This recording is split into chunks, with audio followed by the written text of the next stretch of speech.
Welcome to The Last Word. Chris Popes, I'm David Jenkins, and Mr. Popes, Yes, we sir. finally have reached the end of this dreadful football season.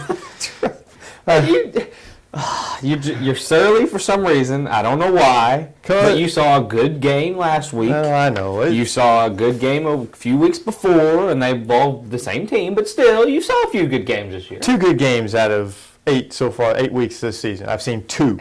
You know, I know 2. high school football is big. I get that. But you just have to, you've been here long enough, you just know that we're just not that, our level of football is just not where it is in other parts of the state. I know. I think I picked the wrong games to go see, too, sometimes. That's true. But, That's true. I did. I got to see a very good game, Hayti-Crowsville. It was exciting game. They pack it in there for the Battle of the Boot Heel is what they call it. And it's a lot of fun to watch that game. Hayti is a fun team to watch this year. Crowsville is a fun team to watch.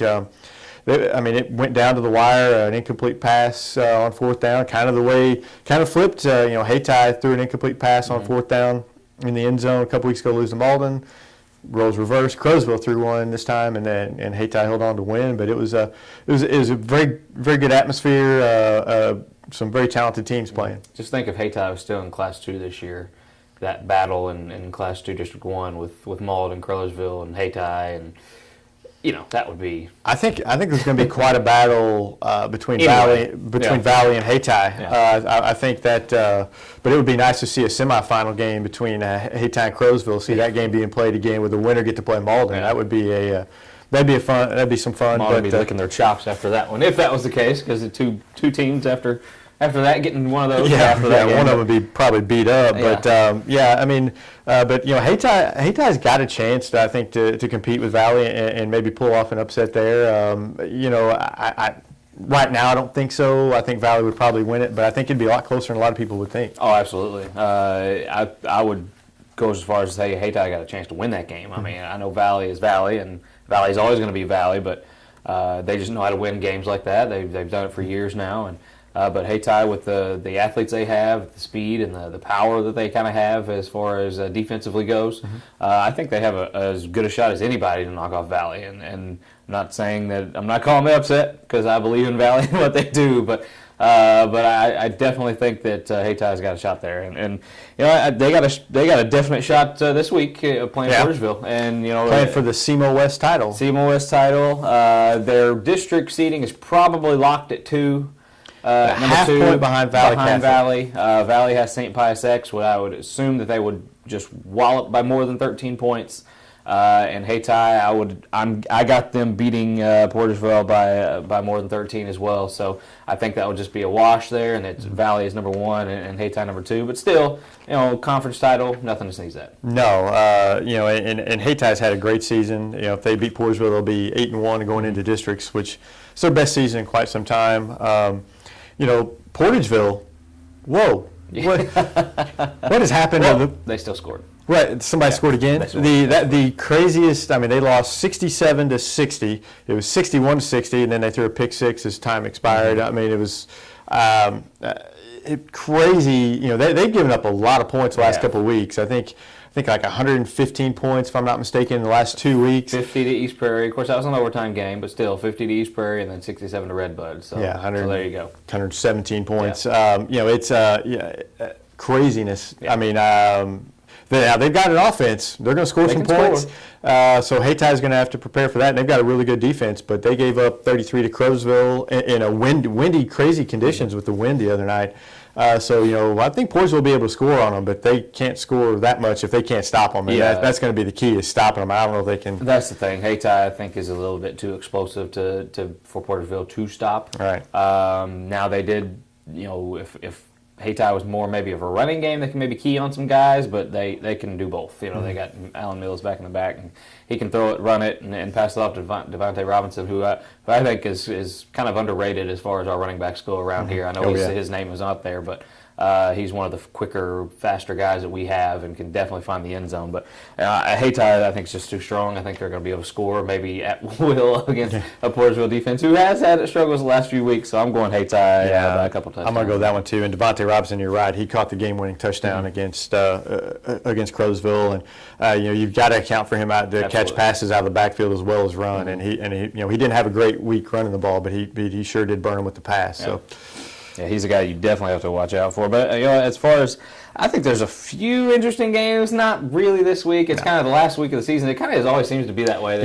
The schedule isn't kind as far as exciting games go. Yeah, I think teams kind of schedule just so they can kind of prepare for that district, and they don't. The key is for most of the teams this week is get out there healthy. Yeah. Kind of solidify your seeding. Try to get what you want seeding wise if you can, and then get out of there healthy. And that's the two major keys I think for this week. And I'm not a big fan of this district system. I don't know about you. I prefer the way it was with the 4 teams playing in the last 3 weeks of the season. But, I don't have a huge problem with this, but I just prefer the old way. Just maybe that's because what I grew up on. The old way, it kind of maybe tends to have a little bit more excitement towards the end of the year because they kind of mean something, but these games don't really mean anything. You're already set. I do kind of like the point system. In a way, I know some teams may take advantage of that, scheduling, teams that maybe are a class higher but still not as good as maybe them. It's just they can maybe take advantage of that, but it all kind of washes out come district. I look at Hillsboro. They schedule really easy, have a great record going into districts, and they really, once you get into districts, I don't think they're the best team in that Class 4 District 1, but they're going to get the top seed and they're going to get home field advantage throughout. But I'm not necessarily sure that they're the best team because they schedule easy. Yeah. So and you can do that, but does it get you ready for district time? That's the key. So it depends on what you want. That's the thing. You can have a great regular season. That's great, but come district time, it's going to show. What happened. Your team is. But speaking of that Class 4 District 1, we got Sikeston going to Park Hills, and that's going to be a tough matchup for the Bulldogs on the road. Right. Coming off of a big win against New Madrid. Park Hills Central, they have a great run. They have a great defense in general, and they really defend the run well. Just asked Dexter last week, who couldn't get anything going on the ground, and. Sikeston's going to have trouble moving the ball, I think, against them. But I think Park Hills, on the reverse, they don't have just, their offense is not what it was the last few years. They still have a good offense, but I think that's going to be a low-scoring game, a kind of a throwback game. I think Park Hills has a little bit too much for Sikeston, but I think Sikeston will go up there and Sikeston, when they go up to Farmington and that area up there, they just never tend to play very well. No. Historically, they don't in any sport. I mean, football, basketball, in any sport, really, they don't tend to play as well. I think that'll play into it. I think Park Hills wins it, but I think it's a cclose, low-scoring game. I got Park Hills as well. For some unknown reason, I got it as kind of a high-scoring game, but who knows? But yeah, I think you're right. And when Sikeston plays teams with winning records, their offense doesn't seem to move as well. They've had a lot of games this year that's you could say that their opponents are below average. And when you play guys like that, it kind of inflates the numbers a little bit. They're scoring 30 points a game, but when you talk about teams like Park Hills, Poplar Bluff, Jackson, and even Kennett, it dips down to about 18. So they struggle to score against teams that with winning records and stuff like that. But I got Park Hills winning this one at home, and I think it's just going to be a little bit too much for the Bulldogs. Yeah.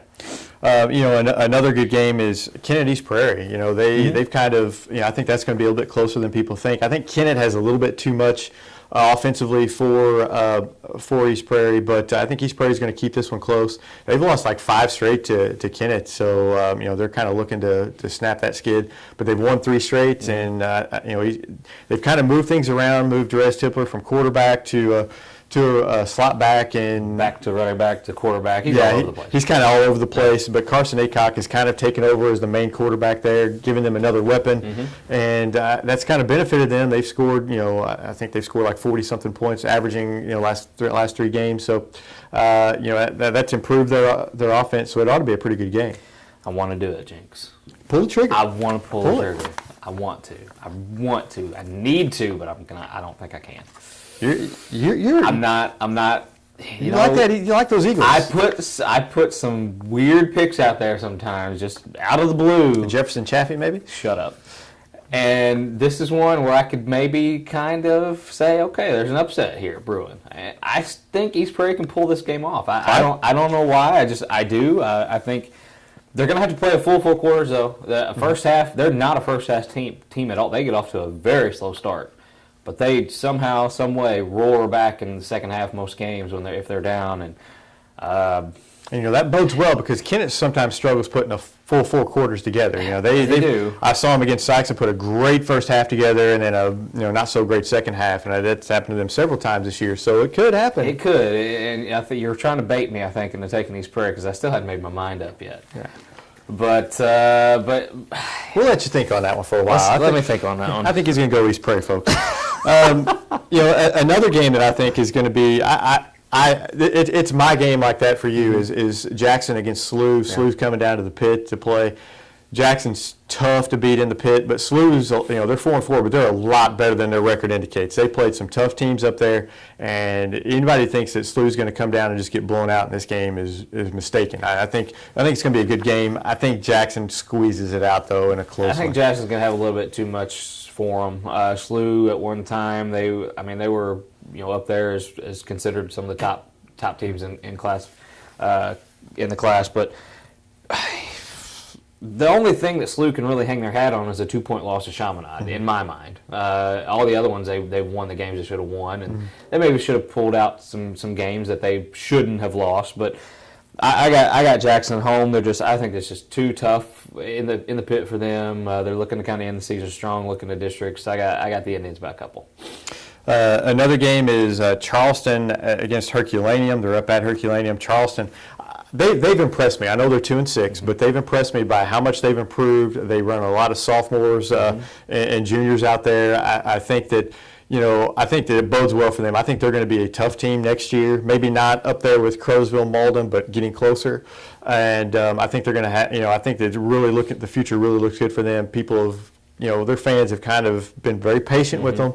And I think you're starting to see dividends. I think they win this week, and I think as they improve their defense, they're just going to continue to get better and better. And I think they win this week, and they might even get a win in districts. Yeah, they win this week, and I was very impressed with their defense and how much has improved. And that was the main thing. I mean, with struggling teams, that usually is the thing. They can't stop anybody, but they definitely stepped up at times, and it kind of got a little ugly there towards the end, but it was just kind of one of those deals where they were in it and then all of a sudden they weren't, and so it's kind of demoralizing. But anyway, their offense with Anderson, I hope I'm saying this name. We'll just call him Q Anderson. He's a guy that can definitely lead an offense. I mean, he's a guy that can lead some guys, and he's a quick guy. He's tough to bring down for his size.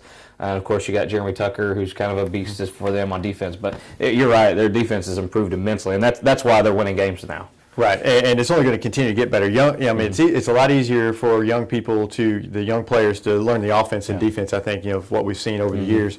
Once they get that defensive defense down, they're going to be a tough team to handle because they've got athletes all over the field, and Kavion Thompson is doing a great job at quarterback there as well. So I think they take care of Herculaneum. Let's go through some other games here. Chaffee at Kelly. I think Chaffee rolls in this one. Chaffee big. Kelly, they score again, though. Yeah, they'll definitely score. Chaffee gives up a lot of points. Yeah. Kelly may score twice. Yeah, we got the big rivalry game between Dexter and Malden. Jinx, I know you're looking forward to this one. No, as a Dexter guy, I'm not. I have a feeling Malden's going to, they've scored like 150 points on them 156 points the last 2 years on them. I don't think they get that. I don't think they get to the 70 point. I don't think they get to the 70, but I think they put some points on them. It'll be close. We got Festus at Poplar Bluff. Poplar Bluff coming off a big win, defeating previously undefeated Hillsboro last week. Yeah, Poplar Bluff. Festus is pretty good. Festus they're not a bad team, but I think Poplar Bluff's offense is too tough to stop. I think they roll. I got Poplar Bluff as well. And then Kennett at East Prairie. Officially, you have Kennett, right? You're right. Gosh dang it, Eagles. He's going to take love you. I love you. You better love me. He's taking them. East Prairie by a point. All right, we got Crowsville and New Madrid. I think Crowsville romps in this one. Crowsville big, exactly. Yes, Scott City at Perryville. The team that always gives you fits, but I don't think you'll have any problems this week. No, Braden Cox runs all over Perryville. Perryville's terrible. Yeah. We got Soldan International Studies at Cape Girardeau Central. Yeah, I think Cape finally gets a win here. They need one bad. They do. I think they get it here to go into districts. I got to talk about SLU and Jackson, and then St. Vincent at Jefferson. Jefferson came off a big win off Chaffee's. St. Vincent came off a heartbreaker in their scheduling debacle as far as homecoming goes with Rock Ridge, Illinois. But I got Jefferson in this one. Yeah, I'm going to take Jefferson as well. Jefferson's a good team, and Jefferson is a team that Hayti will probably get, I think. Or actually, no, they're in different districts, so they won't get them. But Jefferson's a team that's going to make, they'll be able to play in districts because they can run the football. I agree. And East Prairie, my goodness, I'm sticking my neck out there for you, man. I need this one for my picks. I need it. I want it. Oh, baby, oh, baby. Let's do it. Good. All right. Oh, last word time. Let's do it. Okay, we'll do it. Do it. A lot of times, as we cover these sports, and we're a big problem with this, I'm not going to say a problem, but a contributor is women's sports, girls' sports in general, especially at the high school level, they get ignored oftentimes. And, like I said, we often ignore them because, men's sports, football, basketball, they kind of take precedence. And, especially if you go watch a game, there's more people who are at boys' games than girls' games.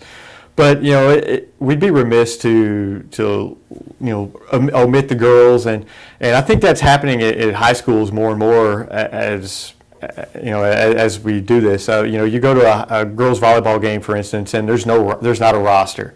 There's not any, there's no way to identify the girls. There's very few people there.